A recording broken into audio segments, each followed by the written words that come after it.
శివుడు ఈ సమయంలో ఏమి కోరినా వెంటనే ఇచ్చేస్తాడు. శివుడు భక్తుల కోరికలను తేలికగా నెరవేరుస్తాడని, త్వరగా అనుగ్రహిస్తాడని ప్రతీతి. అయితే సోమవారం శివుడిని చాలా జాగ్రత్తగా పూజించాలి. హిందూ పురాణాల ప్రకారం సోమవారం శివుడికి ప్రత్యేకం. శివ అనే పదంలో షి అంటే శాశ్వత ఆనందం, మగవాళ్ళ శక్తి అని, వా అంటే మహిళల శక్తి అని అర్థం. శివుడిని ఈ 3 సమయాలలో ఏమి కోరినా క్షణాలలో ఇచ్చేస్తాడట. హిందువులు పూజించే దేవతలలో శివుడు మొదటివాడు. మనము శివుడిని భక్తి శ్రద్ధలతో పూజిస్తే శివుని అనుగ్రహం మనపై ఎల్లప్పుడూ ఉంటుంది. అయితే శివుడికి ఎలా పూజ చేయాలి, శివ పూజ చేసేటప్పుడు ఎలాంటి జాగ్రత్తలు తీసుకోవాలి, శివుడిని ఏ ఏ సమయాలలో పూజించాలి అనే విషయాల గురించి ఈ వీడియోలో వివరంగా తెలుసుకుందాం. శివుని ఆజ్ఞ లేనిదే చీమైనా కుట్టదని మన పెద్దవారు అంటారు. అయితే ఈ సృష్టిలో జరిగే మంచైనా చెడైనా శివుని ఆజ్ఞతోనే జరుగుతుంది. 8 దిక్కులకు, నవగ్రహాలకు అధిపతి అయిన శివుడి కరుణ ఉంటే ఎలాంటి గ్రహదోషాలైనా తొలగిపోతాయట.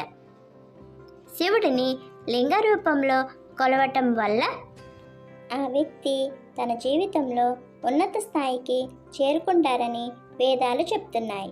శివుడిని పూజించే ముందు తప్పనిసరిగా మొదటిసారిగా వినాయకుడికి పూజ చేయాలి. పరమేశ్వరునికి సోమవారం అంటే చాలా ఇష్టం. హిందూ మతం ప్రకారం వారంలోని 7 రోజులు ఏదో ఒక దేవతకు అంకితం. ఇందులో సోమవారం అంటే శివుడికి అంకితమైన రోజు. సోమవారం నాడు విధి విధానాలతో, భక్తి శ్రద్ధలతో పూజ చేస్తే ఆ మహాశివుడి కటాక్షం లభిస్తుందని అంటారు. అలాగే కోరిన కోరికలు వెంటనే నెరవేరుతాయని చెబుతారు. దయచేసి ఈ వీడియోను లైక్ చేసి సబ్స్క్రైబ్ చేయండి. సోమవారం వ్రత ఉపవాసాలతో పాటు కొన్ని పద్ధతులు పాటిస్తే శివుడి అనుగ్రహం కలిగి అన్ని కష్టాలు దూరమవుతాయి. దానితో పాటు ఇల్లంతా ధన ధాన్యాలతో నిండిపోతూ ఉంటుంది. సోమవారం నాడు కొన్ని ప్రత్యేకమైన పద్ధతులు ఆచరిస్తే శివుడు ప్రసన్నుడై అన్ని కోరికలు నెరవేరుస్తాడని పండితులు చెప్తున్నారు. ఆ మహాశివుడికి ఒక చెంబుడు నీళ్లు, స్వచ్ఛమైన భక్తి ఉంటే చాలు అంటారు మన జ్యోతిష్య పండితులు. శివుడి కటాక్షం కోసం ఎలాంటి పద్ధతులు ఆచరించాలో ఇప్పుడు మనం తెలుసుకుందాం. జ్యోతిష్య శాస్త్రం ప్రకారం సోమవారానికి ప్రత్యేక మహత్యం ఉంది. ఒకవేళ వారంలోని మొదటి రోజు శివుని పూజతో ప్రారంభమైతే వారమంతా భక్తులపై ఏ విధమైన కష్టం రాదని నమ్మకం. సోమవారం ఉదయం స్నానం చేసిన తర్వాత శివుడిని పూజించాలి. పూజా సమయంలో శివలింగంపై గంగాజలం సమర్పించాలి. ఆ తరువాత నెయ్యితో దీపం వెలిగించాలి. చందనపు బొట్టు పెట్టాలి. శివుడికి పూజ చేసే సమయంలో శివాష్టకం పఠించాలి. దీనివలన కష్టాలు, ఇబ్బందులు అన్నీ దూరమైపోతాయి. అన్ని కోరికలు త్వరగా నెరవేరుతాయి. శివుడు ప్రసన్నుడై భక్తులపై వరాలు కురిపిస్తాడు. తులసి ఆకులను ఎట్టి పరిస్థితిలో కూడా శివుడికి సమర్పించకూడదు. జ్యోతిష శాస్త్రం ప్రకారం వైవాహిక జీవితం సరిగ్గా లేకున్నా లేదా పెళ్లిలో ఏ విధమైన సమస్యలు ఎదుర్కోవాల్సి వస్తున్నా సోమవారం రోజు శివాలయంలో గౌరీ శంకరులకు రుద్రాక్షను సమర్పించాలి. ఈ విధంగా చేసినట్లయితే ఆ వ్యక్తి కష్టాలన్నీ దూరమవుతాయి. అలాగే మీపై ధనవర్షం కురుస్తుంది. శివుడు అభిషేక ప్రియుడని ప్రత్యేకంగా చెప్పనవసరం లేదు. అందుకే జలంతో అయినా సరే పంచాక్షరి మంత్రాన్ని జపిస్తూ లింగాన్ని అభిషేకిస్తే ఆ బోళాశంకరుడు కోరిన కోరికలు తీరుస్తాడని ప్రతీతి. లింగ రూపంలో ఉన్న శివుణ్ణి పూజిస్తే ఆ వ్యక్తి జీవితంలో ఉన్నత స్థానాలకు చేరుకుంటాడని పండితులు చెప్తున్నారు. శివుడికి 3 ఆకులు కలిగిన బిల్వపత్రం అంటే ఎంతో ఇష్టం. శివుడిని పూజించేటప్పుడు బిల్వపత్రంపై తెల్లటి చందనం రాసి ఆ శివుడికి అర్పించాలి. ఇలా చేస్తే మీ మనసులోని కోరికలు త్వరగా నెరవేరుతాయి. ఈ బిల్వపత్రం శివుని 3 కన్నులకు సంకేతం, అలాగే త్రిశూలానికి కూడా సంకేతం. శివుడికి విభూది అత్యంత ప్రీతిపాత్రమైనది. ఎవరైతే విభూతిని ధరిస్తారో వారికి శివుని అనుగ్రహం ఎల్లప్పుడూ ఉంటుంది. దానితో పాటు ఇంట్లో లక్ష్మీదేవి నివాసం ఉంటుంది. సోమవారం నాడు పూజ చేసే సమయంలో పంచాక్షరి మంత్రం ఓం నమః శివాయ అని పఠించాలి. ఇలా చేయటం వల్ల మీ ఇంట్లో ధనవర్షం కురుస్తుంది. ఆ వ్యక్తి ఆదాయంలో వృద్ధి కనిపిస్తుంది. ఇంట్లో శివలింగం పెట్టుకున్న వారు ఖచ్చితంగా జలధార ఉండేలాగా చూసుకోవాలి. జలధార లేకుండా శివలింగం పెట్టుకుంటే నెగటివ్ ఎనర్జీ వస్తుందని గుర్తుంచుకోవాలి. శివుడికి పూజ చేసే సమయంలో శివలింగంపై ఎట్టి పరిస్థితుల్లో కూడా కొబ్బరి నీళ్లు పడకుండా చూసుకోవాలి. శివుడికి వెలగపండు అంటే ఎంతో ఇష్టం. వెలగపండును శివుడికి సమర్పిస్తే దీర్ఘసుమంగళ యోగం సొంతమవుతుందని పురాణాలు చెప్తున్నాయి. శివుడికి పూజ చేసే సమయంలో ఈ జాగ్రత్తలు తప్పనిసరిగా పాటించాలి. శివుడు అభిషేక ప్రియుడు. కేవలం చెంబుడు నీళ్లు పోసి భక్తితో పూజించిన శివుడు ప్రసన్నం చెంది మనకున్న సమస్యలను కష్టాలను తొలగిస్తాడు. అయితే శివుడి అనుగ్రహం ఎల్లప్పుడూ మనపై ఉండాలంటే ఈ 3 సమయాలలో శివుడిని పూజించాలని పండితులు చెప్తున్నారు. అందులో మొదటిది సూర్యుడు ఉదయించేటప్పుడు శివుడికి అభిషేకం చేసి పూజలు చేస్తే శివుడు ఇట్టే ప్రసన్నుడు అయిపోతాడు. మీ మనసులోని కోరికలను త్వరగా నెరవేరుస్తాడు. ఒక రోజులో సూర్యుడు 3 దిశలుగా మారుతాడు.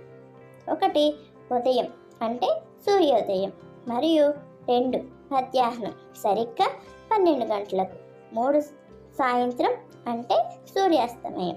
ఈ 3 సమయాలలో శివుడిని ఎవరు తలుచుకుంటారో, ఎవరు నిష్ఠగా పూజలు చేస్తారో వారి కోరికలను శివుడు క్షణాలలో తీరుస్తాడు. అంతేకాదు, ఆర్థికంగా ఆరోగ్యపరంగా ఎటువంటి సమస్యలు మీ దరి చేరవు. సూర్యుడు దిశలు మార్చేటప్పుడు శివుడు కైలాసాన్ని విడిచి పార్వతితో కలిసి భూలోకంలో విహారం చేస్తాడని పురాణాలు చెప్తున్నాయి. కాబట్టి ఈ 3 సమయాలలో శివుడిని పూజించి మీ జీవితంలో ఉన్న కష్టాలను సుఖాలుగా మార్చుకోండి. ఈ 3 సమయాలలో శివుణ్ణి తలుచుకున్నా చాలు, మీ మనసులోని కోరికలు క్షణాలలో తీరిపోతాయని పండితులు చెప్తున్నారు. శివుడిని ప్రతిరోజు పూజించే వారికే శివుడే అభయాన్ని కూడా ఇస్తాడని పండితులు చెప్తున్నారు. కాబట్టి ప్రతి ఒక్కరూ కూడా శివుడిని ఈ 3 సమయాలలో అంటే సూర్యోదయం అయినప్పుడు, మధ్యాహ్నం సమయంలో, అలాగే సూర్యాస్తమయం అయినప్పుడు పరమేశ్వరుని ఆరాధించి మీ మనసులోని కోరికలను నెరవేర్చుకోండి. శివుడు శంకరుడు, పరమేశ్వరుడు, రుద్రుడు, భోళాశంకరుడు, ముక్కంటి ఇలా ఎన్నో పేర్లు ఆయనకు కలవు. చేతిలో త్రిశూలం, మెడలో సర్పం, పులి చర్మం కప్పుకొని ఒళ్ళంతా బూడిద పూసుకుని ఎప్పుడూ ధ్యానంలోనే మునిగిపోయే ఆదియోగి అణువణువుకు ఒక చరిత్ర ఉందని పురాణాలు చెప్తున్నాయి. అయితే శివుడికి 3వ కన్ను ఎలా వచ్చింది అన్న ధర్మ సందేహానికి మాత్రం పురాణాలలో రకరకాల కథనాలు ఉన్నాయి. శివుడు కన్ను తెరిస్తే చాలు భస్మమయ్యే 3వ కన్ను గురించి పురాణాలు ఏం చెప్తున్నాయో ఒకసారి ఈ వీడియోలో చూద్దాం. ఒకానొక రోజు శివయ్య ధ్యానంలో నిమగ్నమై ఉన్న సమయంలో ఆ స్థానానికి భార్య పార్వతీదేవి వస్తుంది. ఆయన ధ్యానంలో ఉన్నారని గమనించిన పార్వతీదేవి భర్తను సరదాగా ఆట పట్టిద్దామని మనసులో అనుకుంటుంది. శివుని వెనుక నుంచి వెళ్ళి ఆయన కళ్ళను పార్వతీదేవి మూస్తుంది. అయితే శివుడు ఎడమ కన్ను చంద్రుడిని, కుడి కన్ను సూర్యుడిని సూచిస్తుంది. అయితే పార్వతీదేవి ఆ 2 కళ్ళను మూసివేయడంతో ముల్లోకాలు మొత్తం చీకటిగా అలుముకొని అల్లకల్లోలంగా మారుతాయి. నీలకంఠుడు తనలోని శక్తిని అంతా ధారపోసి తన నుదుటి నుంచి అగ్నిని ఉద్భవింపజేస్తాడు. అగ్నితో ముల్లోకాలకు వెలుగును ప్రసాదింపచేస్తారు. ఈ క్రమంలోనే శివుడికి 3వ కన్ను వచ్చిందని పురాణాలు చెప్తున్నాయి. అయితే ఈ అగ్ని వేడికి పార్వతీదేవి చేతులు చెమటలు పట్టి ఆ చెమట చుక్కల నుంచి అంధకుడు ప్రాణం పోసుకున్నట్లుగా కూడా పురాణాలలో చెప్పి ఉన్నారు. ఇలా ఉంటే మరికొన్ని కథలు కూడా వాడుకలో ఉన్నాయి. ఆది పరాశక్తి త్రిమూర్తులైన బ్రహ్మ, విష్ణు, శంకరులను సృష్టిస్తుంది. అయితే ఆ ముగ్గురిలో ఎవరో ఒకరు తనను వివాహం చేసుకోవాల్సిందేనని పరాశక్తి వారిని ఆజ్ఞాపిస్తుంది. అందుకు మొదట ఆ ముగ్గురు కూడా నిరాకరిస్తారు. దీంతో ఆగ్రహానికి గురి అయిన ఆది పరాశక్తి తన 3వ కన్ను తెరిచి ముగ్గురిని భస్మం చేస్తానంటూ శపించగా పరమేశ్వరుడు ఆ సమస్యను పరిష్కరిస్తారు. అప్పుడు శివుడు ఆ 3వ కన్ను ఇస్తే తనను వివాహం చేసుకుంటానని మాట ఇస్తారు. శివుడు అడగగానే ఆది పరాశక్తి శివుడికి 3వ కన్నును ప్రసాదిస్తుంది. ఆ 3వ కన్ను పొందిన వెంటనే శివుడు దాన్ని తెరిచి ఆది పరాశక్తిని భస్మం చేస్తాడు. అలా భస్మమైన బూడిదను ఒక భాగాన్ని పార్వతిగా, ఒక భాగాన్ని లక్ష్మిగా, ఇంకో భాగాన్ని సరస్వతిగా సృష్టించారని పురాణాలలో చెప్తున్నారు.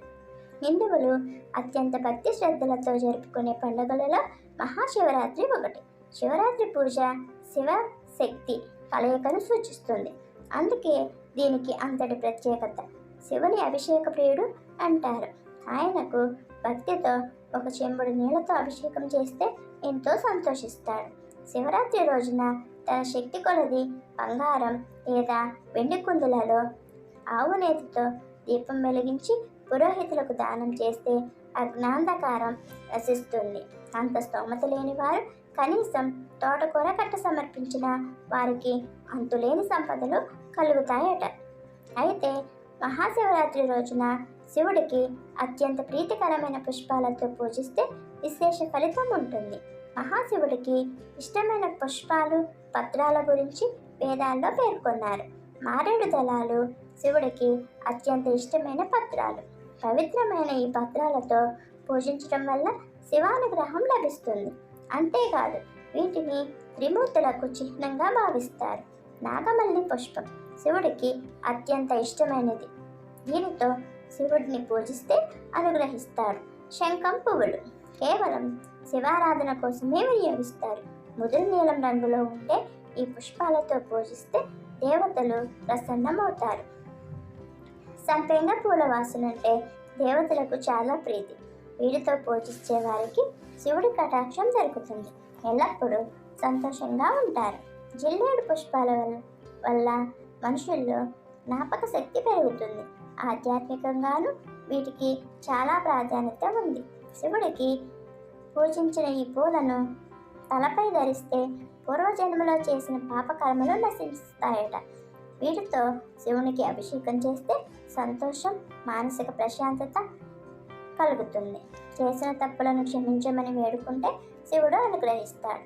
సోమవారం శివుణ్ణి పువ్వులతో పూజించిన తర్వాత దద్దోజనంను నైవేద్యంగా సమర్పించాలి. దద్దోజనం అంటే పెరుగన్నంలో నేతితో పోపు పెట్టి తయారు చేయాలి. దీని కనుక నైవేద్యంగా పెడితే అప్పు బాధలు ఉండవు. అలాగే డబ్బు ఇబ్బందులు తగ్గి త్వరలోనే ధనవంతులు అవుతారు. సోమవారం అయితే దద్దోజనం నైవేద్యంగా పెడతాం. మిగిలిన రోజుల్లో కొబ్బరికాయ, కిస్మిస్, ద్రాక్ష పండ్లు, ఎండు ఖర్జూరం నైవేద్యంగా పెట్టాలి. ప్రత్యేకమైన రోజుల్లో అంటే పండుగ సమయాల్లో పాలతో చేసిన పరమాన్నం నైవేద్యంగా పెట్టాలి. ఈ నియమాలన్నీ పాటించి మీరందరూ సుఖంగా, సంతోషంగా ఉండాలని భగవంతుడిని కోరుకుంటున్నాను. మీకు ఈ వీడియో నచ్చితే లైక్ చేసి సబ్స్క్రైబ్ చేయండి. Thank you.